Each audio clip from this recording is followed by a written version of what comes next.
మన పిల్లలకి ఒక మంచి గిఫ్ట్ ఇవ్వాలనుకున్నాం.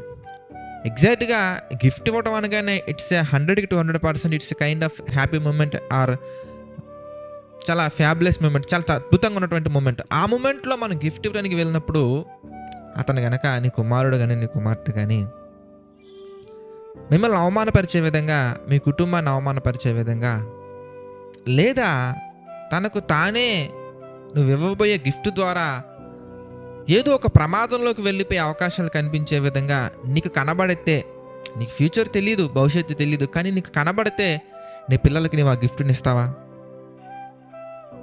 ఆలోచించండి జాగ్రత్తగా.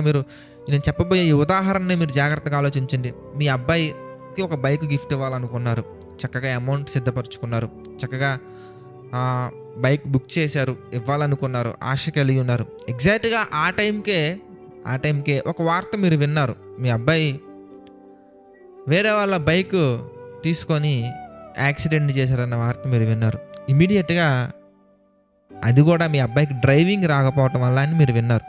ఇమీడియట్‌గా మీ అబ్బాయికి డ్రైవింగ్ నేర్పించడం కొరకు ప్రయాసపడతారా? డ్రైవింగ్ నేర్పించడం కొరకు చూస్తారా? లేదంటే గనక ఆ గిఫ్ట్ ఇస్తారా? మీరు ఆలోచించండి.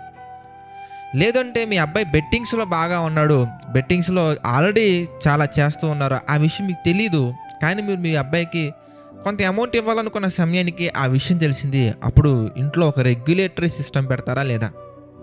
లేదు, నా అబ్బాయి నేను ఎంతో ప్రేమిస్తున్నానని చెప్పేసి అతను అమౌంట్ని నిర్వినియోగం చేస్తున్నా, నిష్ప్రయోజనంగా ఉపయోగిస్తున్నా కానీ మీరు మీ అబ్బాయికి అమౌంట్ ఇస్తారా, డబ్బులు ఇస్తారా? ఆలోచించండి.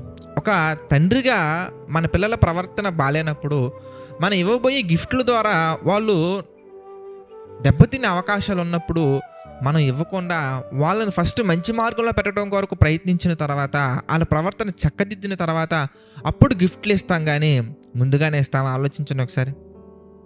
సేమ్ ఇది కూడా మన జీవితంలో ఇలాగే జరుగుతుందండి. దేవుడు గొప్పవారే, ఆయన మంచివారే, ఆయన పరిశుద్ధుడే, ఆయన మనం ఊహించినంత కంటే ఎక్కువగా మేలులు దయచేయువాడే, విడువను ఎడబాయనని చెప్పినటువంటి వ్యక్తే, మన నిమిత్తము ఎన్నో ఎన్నో ఎన్నో చేసినటువంటి వారు ఆయన. కానీ ఎందుకు మరి మన జీవితంలో ఇంకా కొన్ని అలా ఉండిపోయాయి? ఎందుకు మన జీవితంలో ఇంకా మేలైనవి రావట్లేదని నువ్వు భావిస్తున్నావంటే, దేవుడు మేలైనవి ఇవ్వటానికి ఎల్లప్పుడూ ఎల్లవేళలా సిద్ధంగానే ఉంటారు కూడా.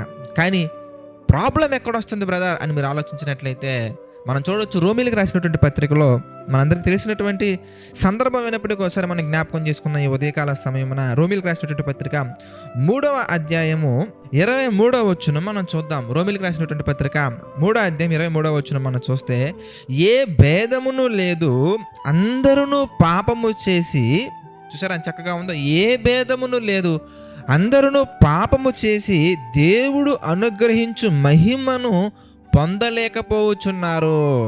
ఎందువలన మనం దేవుని యొక్క మహిమను మనం పొందలేకపోతున్నామంటే, ఎందువలన దేవుడిచ్చే ఆశీర్వాదాల ద్వారా వచ్చే మహిమను మనం పొందలేకపోతున్నామంటే, ఎందువలన దేవుని యొక్క మేలులు మనం పొందలేకపోతున్నామంటే, మనము పాపము చేయటం వలన మాత్రమే.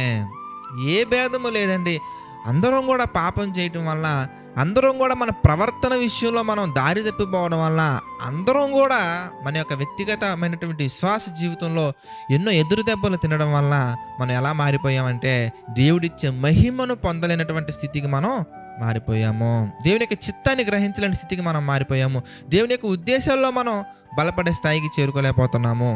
కనుక ప్రియులారా, ఈరోజు మనం ఆలోచించాల్సింది, నాకు ఇక్కడెందుకు సమస్య వస్తుంది, అక్కడెందుకు సమస్య వస్తుంది, ఇక్కడెందుకు ఇలా జరుగుతుంది, అక్కడెందుకు ఇలా జరుగుతుంది, నాకెందుకు ఆ ప్రమోషన్ రాలేదు, నేనెందుకు ఇలా అవ్వలేదు, ఇవన్నీ కాదండి.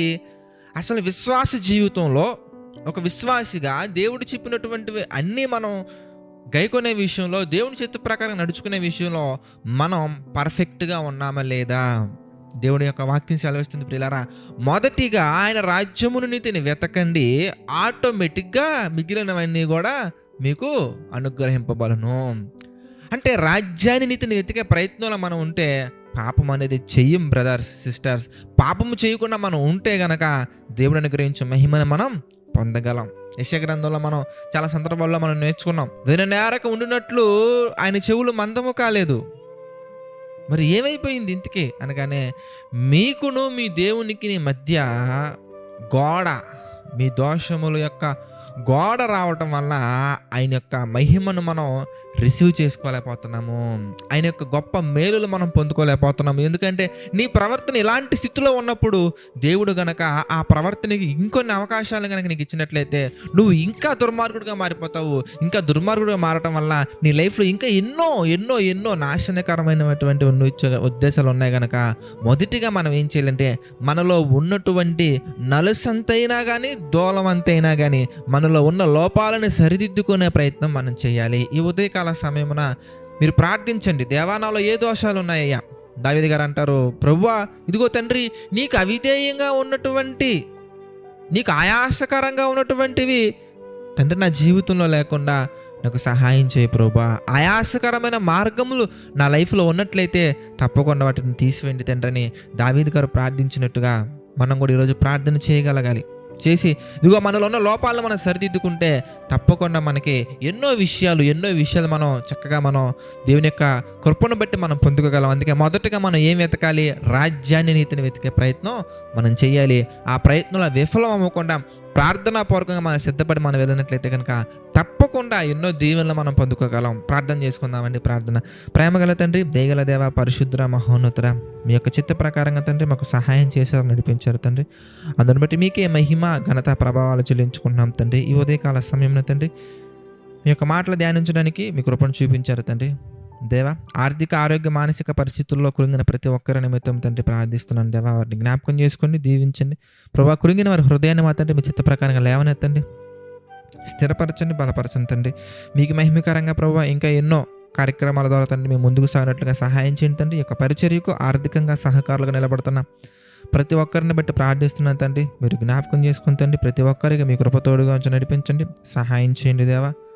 తండ్రి ఏది ఏమైనప్పటికీ ప్రభా అంతకంతకు ఈ యొక్క పరిచర్య మా తండ్రి వర్ధులుతూ ముందుకు వెళుతండి. అనేక మందిని మా తండ్రి మీ యొక్క రక్షణలో నడిపించి ధన్యతను అందించండి దేవా. తండ్రి ఈ యొక్క పరిచర్య కొరకు తండ్రి ప్రార్థిస్తున్న వారిని మీరు జ్ఞాపకం చేసుకుని తండ్రి దీవించండి, ఆశీర్వదించండి ప్రభా. తండ్రి నమ్మకంగా యథార్థంగా పరిచర్య చేసే సేవకులు కూడా మా తండ్రి మీ చిత్త ప్రకారంగా జ్ఞాపకం చేసుకొని మీ చిత్త ప్రకారంగా దీవించండి, ఆశీర్వదించండి దేవా.